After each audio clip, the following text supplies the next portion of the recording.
Stage پہ سامنے حضرت کے پاس، حضرت سٹیج پہ آ گئے تو میری طبیعت ہے کہ میں جب اپنے شیخ کے پاس بیٹھتا تھا تو سب سے پیچھے بیٹھنے کی کوشش کرتا تھا، اس لیے کہ بڑھ بڑھ کے آگے ہونا کمال نہیں، کو پکڑ کے آگے کرے تو پھر بھی تھوڑی سی نوکری قبول ہونے کی بات سمجھو۔ پیچھے بیٹھ گئے ہم لوگ، میں بھی اور ابرار بھی، ہم پیچھے بیٹھ گئے۔ اب وہاں علماء اور مشائخ کا ڈھیر لگا ہوا تھا، حضرت کی نظر بظاہر خاصی کمزور ہے، لیکن جب بیٹھے تو یہ میرے ساتھ موجود تھے، آپ گواہی لے سکتے ہیں،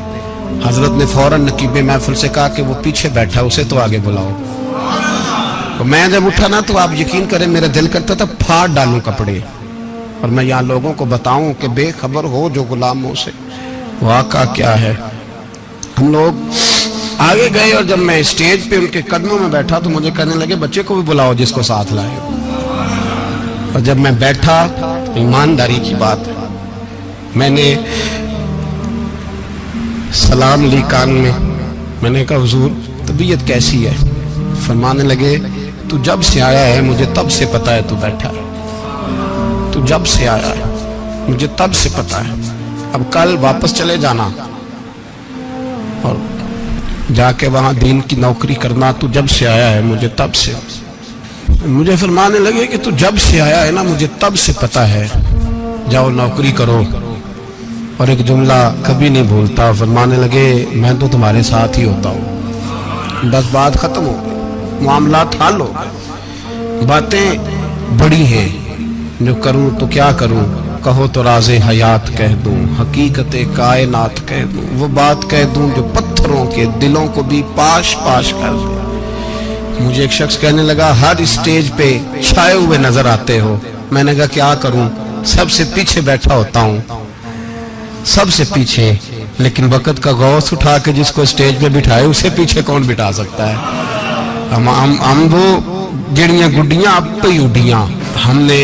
ان کی زندگی میں رانائی دیکھی ہے، غریب پروری دیکھی ہے۔ میں اتنا بڑا نذرانہ نہیں کبھی ان کو دے سکا، میں کسان کا بیٹا ہوں، میں تو ابھی 9th کلاس میں تھا، میرے ابا جی پردہ کر گئے تھے، میں نے بڑی غربت میں وقت گزارا ہے، لیکن مجھے ان کے ارب اور کھرب پتی مرید ہیں۔ کھرب وہاں لوگ کروڑوں روپیہ لے کے لائنوں میں کھڑے ہوتے ہیں، میں غریب باپ کا بیٹا اور مستعار زندگی، لیکن میں نے انہیں عزت دیتے دیکھا ہے، میں نے دیکھا ہے وہ قریب بلانے والے، وہ پیار کرنے والے، میں نے ان کی غریب، لوگ کہتے ہیں میرا پیر غریب نواز ہے، اور قسم اللہ کی میرا پیر غریب نواز ہے۔ میں نے غریب نوازی دیکھی ہے، میں نے وہ رنگ دیکھا ہے، میں نے وہ جلوہ دیکھا ہے، ان کے نرگسی ہونٹ جب کبھی کبھی میرے پیشانی کا بوسہ لیتے تو مجھے یوں لگتا ہے کہ اللہ نے جتنی خوشبو دنیا میں رکھی تھی میرے شیخ نے ساری میرے وجود کے اندر اڈیل دی۔ بریلی سے جب میری واپسی تھی اور میں پلٹ رہا تھا تو میں ملاقات کرنے گیا، میری طبیعت میں یہ رانائی تھی کہ خدا خیر کرے، میں پلٹ رہا ہوں۔ میں ملاقات کر کے جب واپس باہر آ گیا، میرے ساتھ ایک شخص تھا تو مجھے پھر بلایا، اور جب میں دوبارہ اندر گیا تو مجھے اپنی جیب سے کچھ روپے نکال کے دیے، فرمانے لگے یہ خرچ ہے آنے جانے کا اور کبھی محسوس نہ کرنا۔ مجھے وہ سب لوگوں کے بیچ میں دیتے تو میرے لیے اعزاز تھا، لیکن میرے جیسے غریب کو نوازنا بھی اور اس کی عزت کا بھی خیال کرنا، یہ مقام، یہ رنگ، میرے پاس کروڑوں باتیں ہیں،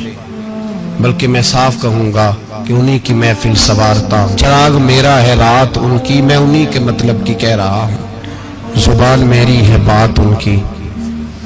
لوگ اپنے ابے کی گدی پہ بیٹھ کے بڑے لوگ ہوتے ہیں، لیکن میں نے بتایا کہ میرے ابا جی کسان تھے،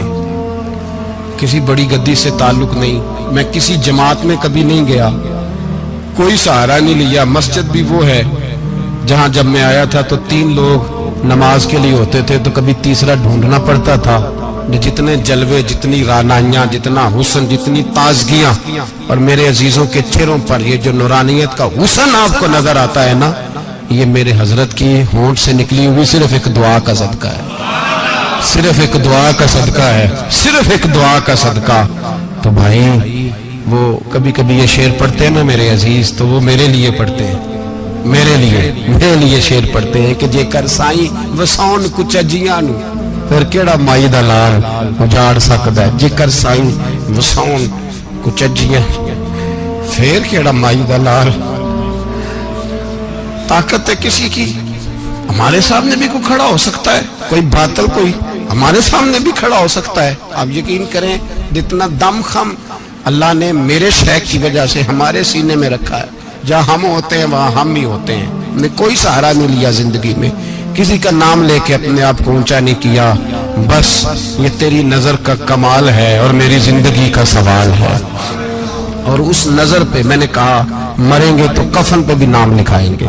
اور مریں گے تو قبر پہ کتبہ بھی تیرے نام کا لکھائیں گے، اور یہی جلوے لے کر کے انشاءاللہ جائیں گے، اسی نام سے پہچانے جائیں گے، اور انشاءاللہ وہاں بھی غلاموں کا رنگ نرالا ہی ہوگا۔ باتیں ہو ہی نہیں سکی، بھی تو ایک پہلو کھلا ہے، ابھی تو دفتر پیچھے پڑے، انشاءاللہ پھر ایک نشست رکھوں گا، ان کی باتیں پھر سنوں گا، اور یہ بات